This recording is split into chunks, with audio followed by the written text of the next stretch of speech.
Okay, today, I went through I'm going through, currently,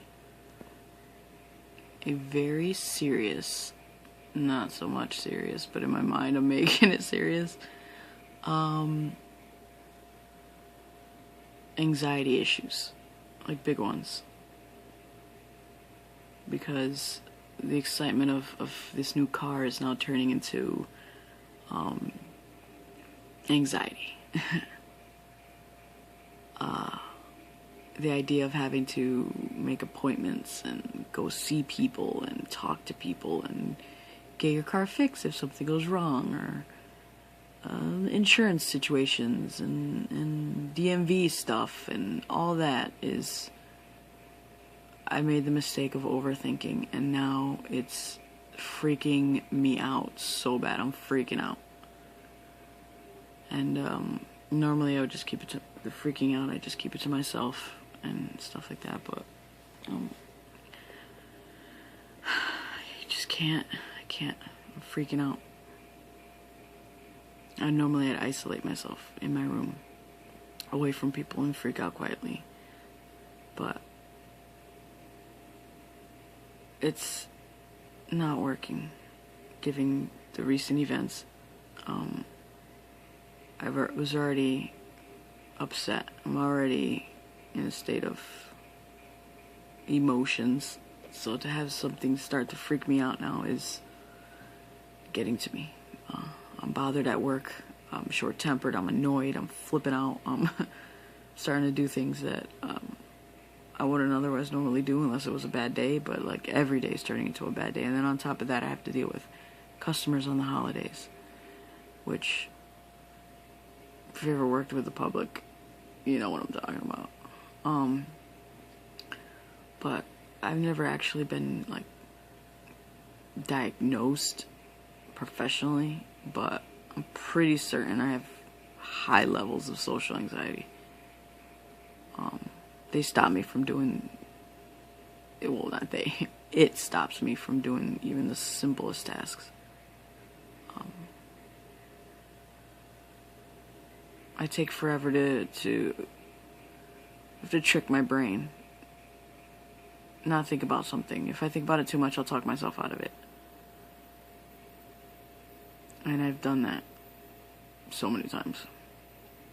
And when someone pushes me into out of my comfort zone, I panic and I start coming up with a million reasons why things could either go wrong, or why I don't want to do it, or why we shouldn't do it, and I try to convince them with everything that I have not to do something if it's outside of my comfort zone.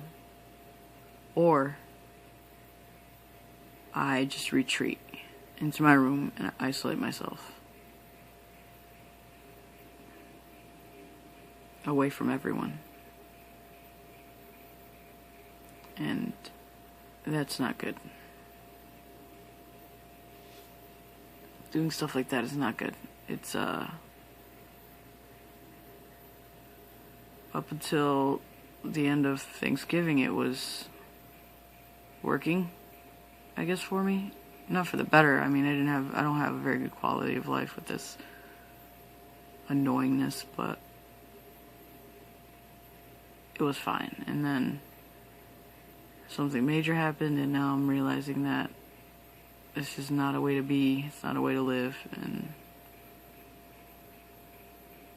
it's debilitating. It's actually debilitating. Because when have high anxiety levels,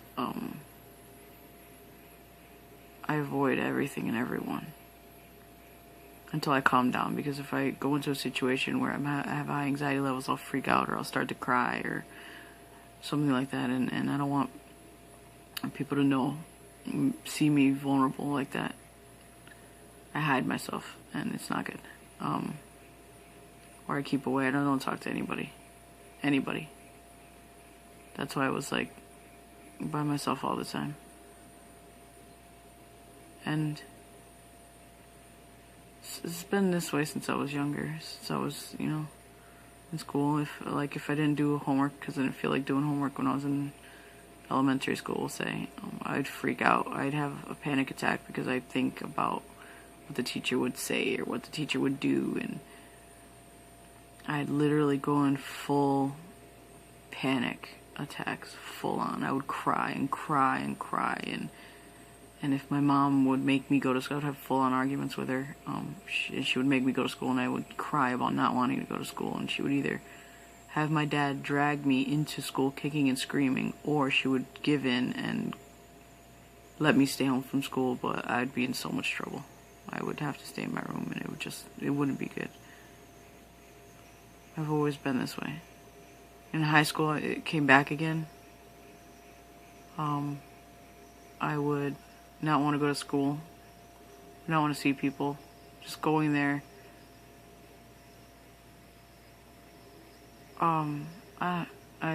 Again, it wouldn't always circle around homework, but I wouldn't do something, and then I would psych myself out and overthink and make myself afraid to even go to school.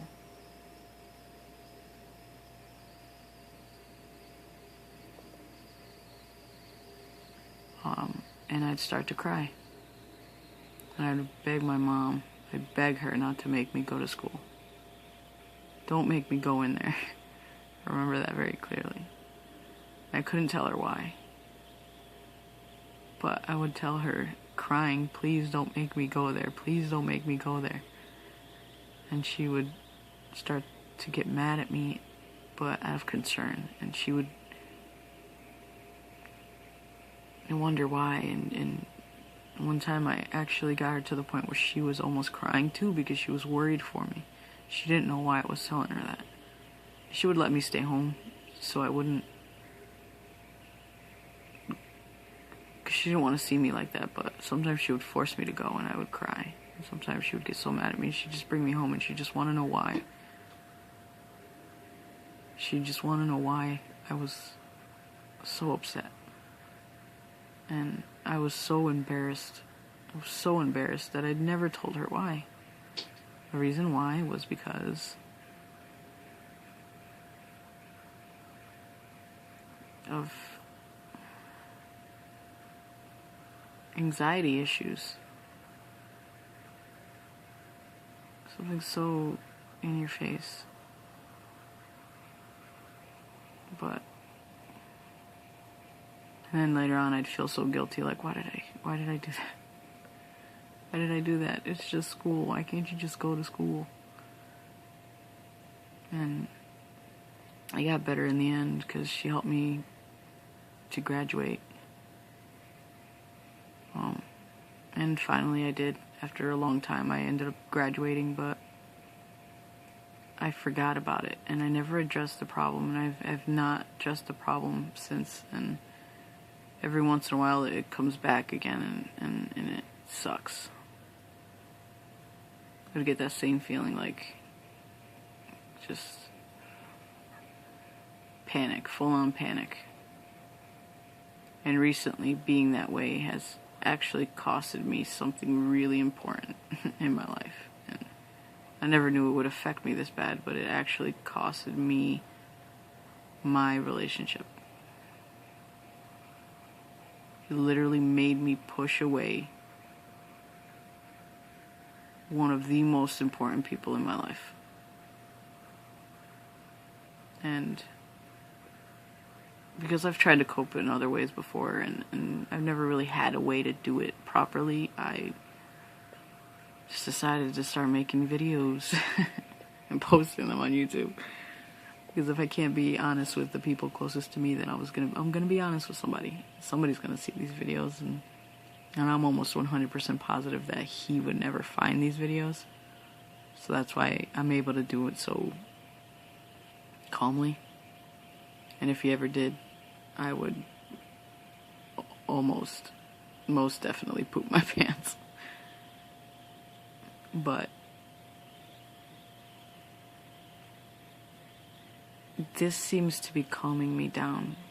Every video I make and post helps me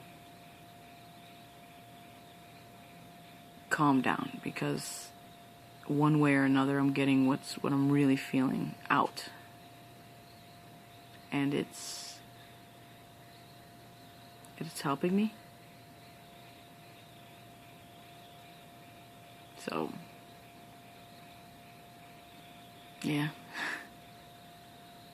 Freaking out because of my car right now. I was super excited about it. I was trying not to let myself think about it because I knew I'd get to this point, but now I'm in too deep. I'm already in it, and I'm freaking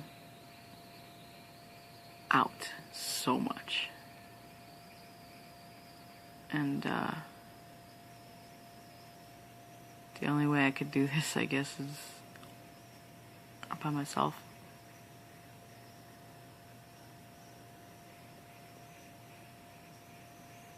With anxieties all up, I gotta try to fight through it by myself. I need to start learning how to do it by myself.